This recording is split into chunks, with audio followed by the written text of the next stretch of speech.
اللہ رب العالمین نے اس کائنات میں جتنی بھی چیزیں بنائی ہیں اس کا کوئی نہ کوئی مقصد ضرور ہے۔ کسی بھی چیز کو اللہ رب العالمین نے بیکار پیدا نہیں کیا۔ وما خلقنا السماء کہ اللہ تعالیٰ نے زمین کو اور آسمان کو اور اس کے درمیان میں جو کچھ بھی ہے وہ بیکار پیدا نہیں کیا۔ ذالک ظن الذین کفروا، اگر کوئی یہ سمجھتا ہے کہ یہ بیکار ہے تو یہ محض کفار کا گمان ہو سکتا ہے، ایک مومن کا گمان نہیں ہو سکتا۔ اب جب ہمیں یہ پتہ چل گیا کہ اللہ تعالیٰ کی کوئی بھی مخلوق بیکار نہیں اور عبث نہیں ہے، تو پھر جو اللہ تعالیٰ کی سب سے افضل، اعلیٰ اور اشرف مخلوق ہے وہ کیسے بیکار ہو سکتی ہے؟ اور افضل کون سی مخلوق ہے؟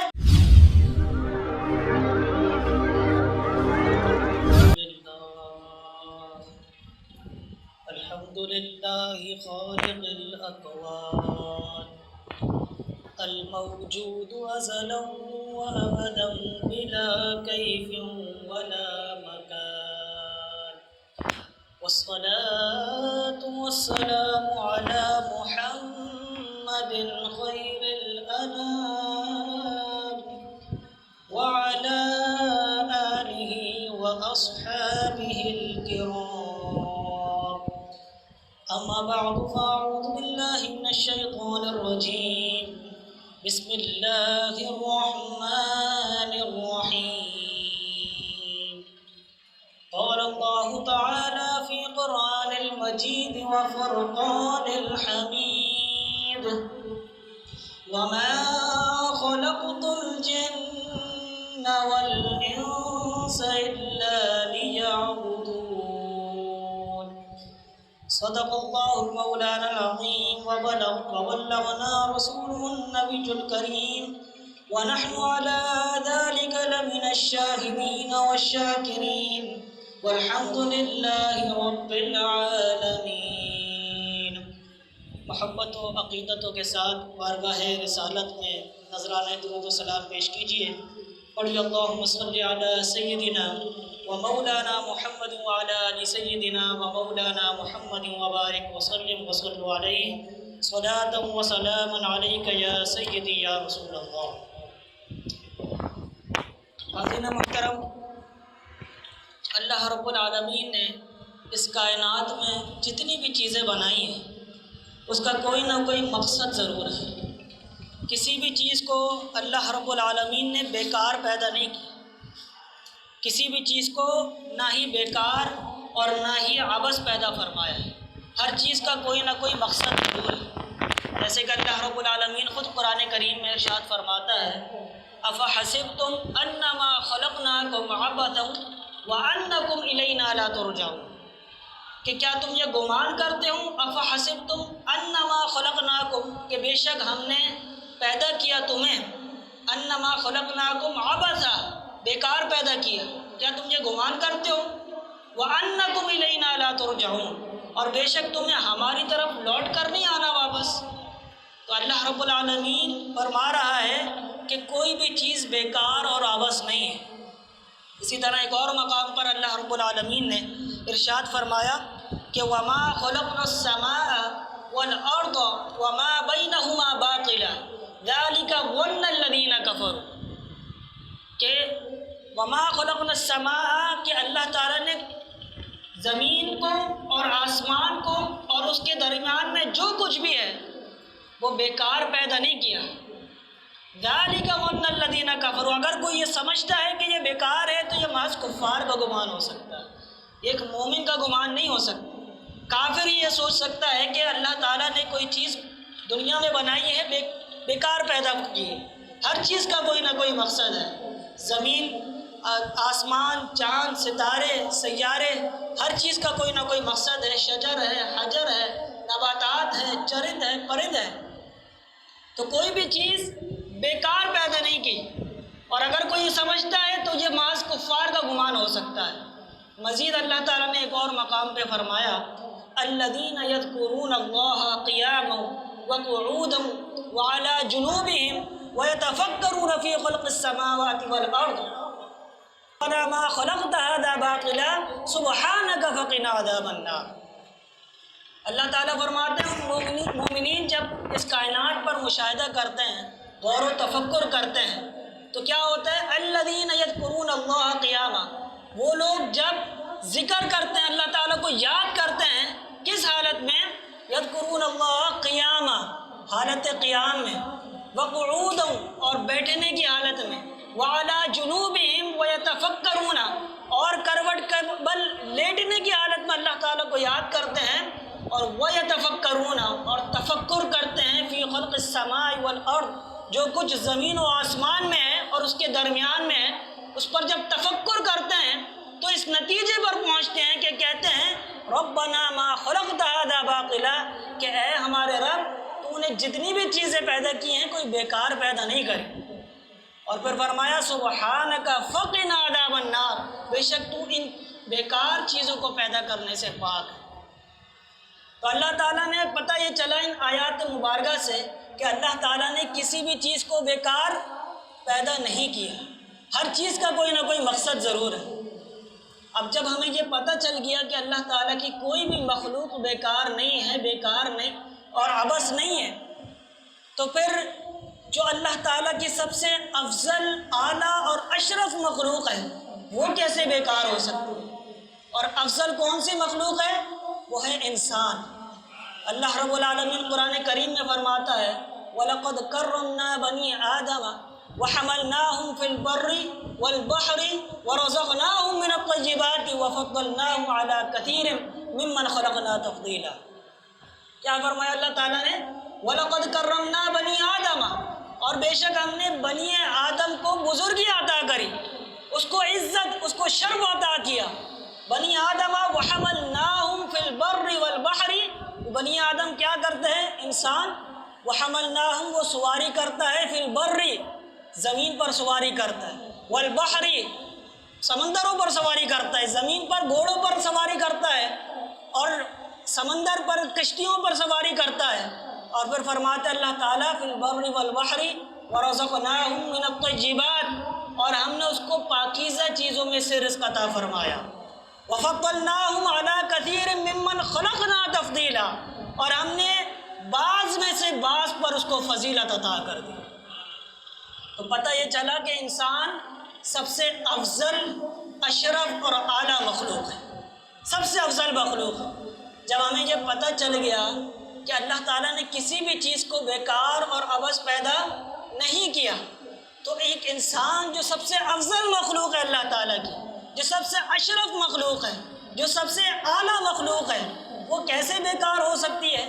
اس کا بھی تو کوئی نہ کوئی مقصد ضرور ہوگا۔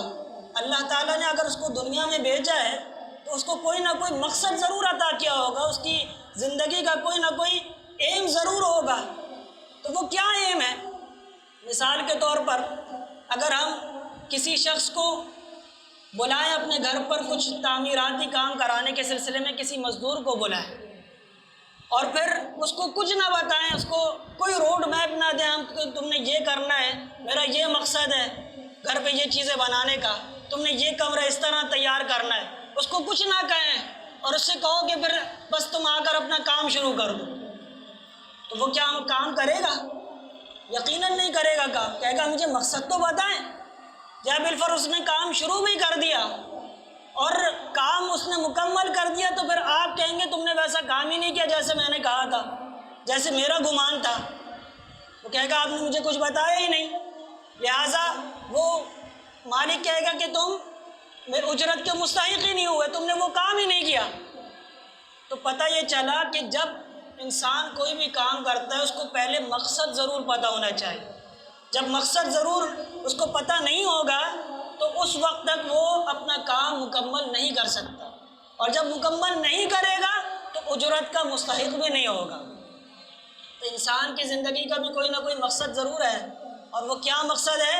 اللہ تعالیٰ خود فرماتا ہے وَمَا خَلَقْتُ الْجِنَّ وَالْإِنسَ إِلَّا لِيَعْبُدُونِ، کہ ہم نے جن و انسان کو فقط اپنی عبادت کے لیے پیدا کیا ہے۔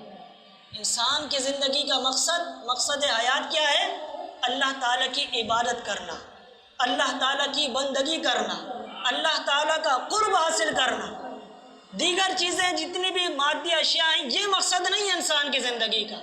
آج اگر ہم دیکھتے ہیں تو کسی نے اپنی زندگی کا مقصد مال کمانا بنا لیا ہے، کسی نے اپنی زندگی کا مقصد شہرت بنا لیا کہ میں بہت زیادہ مشہور ہو جاؤں، کسی نے کچھ بنا لیا ہے تو کسی نے کچھ مقصد بنا لیا ہے، جبکہ اللہ تعالیٰ جو فرما رہے قرآن کریم میں انسان کی زندگی کا صرف اور صرف مقصد حیات اللہ تعالیٰ کی عبادت کرنا ہے، اللہ تعالیٰ کی عبادت کرنا ہے، اس کی بندگی اختیار کرنی۔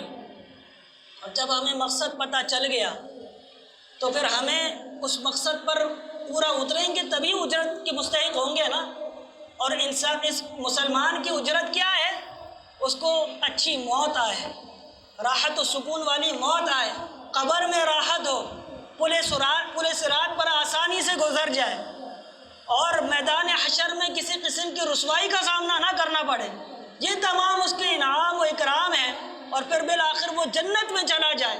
یہ تمام انعام و اکرام اور اجرت کا وہ اس وقت مستحق ہوگا جب اللہ کے مقصد کو پورا کرے گا، جو اللہ تعالیٰ نے اس کو مقصد عطا فرمایا کہ میری عبادت کرنا، میری بندگی اختیار کرنا۔ اور مزید اللہ تعالیٰ نے ایک اور مقام پر ارشاد فرمایا الذی خلق الموت والحیات لیبلوکم ایکم احسن عملا، فرمایا کہ وہی ہے جس نے پیدا کیا ہے موت اور حیات کو۔ الذی خلق الموت والحیات، موت کو بھی اسی نے پیدا کیا ہے، حیات کو بھی اس نے پیدا کیا ہے۔ کیوں پیدا کیا ہے موت والحیات؟ الذی خلق الموت والحیات لیبلوکم ایکم احسن عملا، تاکہ تم میں سے کون اچھے اعمال کر سکے۔ اللہ تعالیٰ تمہارا امتحان لینا چاہ رہا ہے۔ یہ دنیا جو ہے دارالامتحان ہے، اور اللہ تعالیٰ نے ہمیں اختیار دے دیا ہے کہ تم ہمیں اولاً تو بتا دیا ہے کہ مقصد حیات کیا ہے، اور پھر یہ بھی بتا دیا ہے کہ تمہیں نیک اعمال کون سے ہیں، برے اعمال کون سے ہیں۔ اب یہ ہم پر اللہ تعالیٰ نے اختیار عطا فرمایا ہے کہ اگر ہم برے اعمال کریں گے تو پھر برائی کا ارتکاب کریں گے تو پھر ہمارا جو حساب و کتاب ہے وہ کہاں پر ہوگا، اور اگر اچھے اعمال کریں گے تو انشاءاللہ جنت میں جگہ ملے گی۔ لہٰذا انسان کو اپنے مقصد حیات کو نہیں بھولنا چاہیے۔ اس کا مقصد حیات ہے اللہ تعالیٰ کی بندگی اختیار کرنا، اس کی عبادت کرنا، اور یہ محض عوام کے حوالے سے ہے۔ عوام کو جو مقصد حیات ہے وہ یہ کہ اللہ تعالیٰ کی عبادت کرنا، کیونکہ اس کو جنت ملے گی، جبکہ جو خواص ہیں ان کا کیا معاملہ ہوتا ہے؟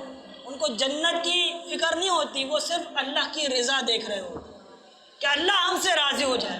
ان کا مقصد اصلی ہے اللہ کی رضا، وہ اس پر نہیں ہے کہ وہ جنت، ہم اچھے عمل کریں گے تو جنت ملے گی، یقیناً ملے گی جنت حدیث مبارکہ کے مطابق، اور ہم اگر کوئی اس پر عمل کرتا ہے جنت کے اشتیاق میں، اگر عمل کرتا ہے جنت کے شوق میں، تو پھر کوئی برائی بھی نہیں ہے۔ لیکن خواص کا کیا معاملہ ہے؟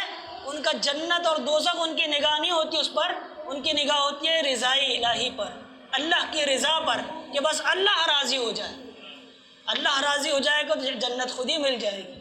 لہٰذا ضرورت اس امر کی ہے ہمیں کہ ہم اپنے مقصد حیات کو پہچانیں، جو اللہ تعالیٰ نے ہمیں مقصد حیات عطا فرمایا ہے، وَمَا خَلَقْتُ الْجِنَّ وَالْإِنسَ إِلَّا لِيَعْبُدُونَ، کہ اللہ تعالیٰ نے ہمیں فقط اپنی عبادت کے لیے پیدا کیا ہے۔ لہٰذا ہمیں چاہیے کہ ہم اس عبادت کو پورا کریں، جو اللہ تعالیٰ کی عبادات ہیں ان کو استقامت کے ساتھ اس پر عمل کریں۔ اور اس سلسلے میں سب سے پہلے ہمیں کیا کرنا ہوگا؟ سب سے پہلے علم دین حاصل کرنا ہوگا۔ علم دین جب تک حاصل نہیں ہوگا ہمیں، اس وقت تک ہم کامل طور پر عبادت نہیں کر سکیں۔ جب ہمیں پتہ ہی نہیں ہوگا کہ فرائض کیا ہیں، واجبات کیا ہیں، اور حرام کیا ہے، حلال کیا ہے، جائز کیا ہے، ناجائز کیا ہے، ان امور کے بارے میں جب علم ہی نہیں ہوگا ہمیں، تو پھر ہم کیسے اچھے اعمال کر سکیں گے؟ ہو سکتا ہے ہم جس عمل کو اچھا سمجھ رہے ہوں وہ شریعت کی نگاہ میں اچھا نہ ہو، اور یہ صرف اور صرف جب ہوگا جب علم دین حاصل کریں۔ اور علم دین حاصل کرنے کے لیے ہمیں اس کے کیا مراحل ہیں؟ سب سے پہلے ہمیں عقائد کا علم حاصل کرنا ضروری ہے۔ تمام علوم سے پہلے عقائد کا علم ضروری ہے، کیونکہ جب تک انسان کے عقائد درست نہیں ہوں گے، جتنے اعمال کر لے اس کی اعمال جو ہیں وہ بیکار ہیں۔ جب تک اس کے عقائد اللہ تعالیٰ کے حوالے سے، نبی کریم علیہ السلام کے حوالے سے اور دیگر عقائد اس کے درست نہیں ہوں گے، اس وقت تک اس کی عبادت کامل نہیں ہو سکتی۔ لہٰذا سب سے پہلے جو علم ہے وہ عقائد کے حوالے سے، کہ اللہ تعالیٰ کے حوالے سے ہمیں کیا علم ہونا چاہیے، عقائد کا کیا عقیدہ رکھنا چاہیے، نبی کریم علیہ السلام سے متعلق ہمیں کیا عقیدہ رکھنا چاہیے، آسمانی کتابوں سے متعلق، فرشتوں سے متعلق، تمام دیگر انبیاء سے متعلق جتنے بھی عقائد ہیں وہ ان کا علم سب سے پہلے ضروری ہے۔ اس کے بعد پھر دیگر فرائض عبادات جن کو حدیث مبارکہ کے تحت طلب العلم فریضۃ علی کل مسلم، کہ علم حاصل کرنا ہر مسلمان مرد و عورت پر فرض ہے، اس میں وہ تمام علوم شامل ہیں جس میں عقائد بھی شامل ہے، اور پھر تمام فرض عبادات، نماز، روزہ، حج، زکوٰۃ۔ اسی طرح جو شخص جس منصب پر جا رہا ہے اس سے متعلق اس کو علم حاصل کرنا ضروری ہے۔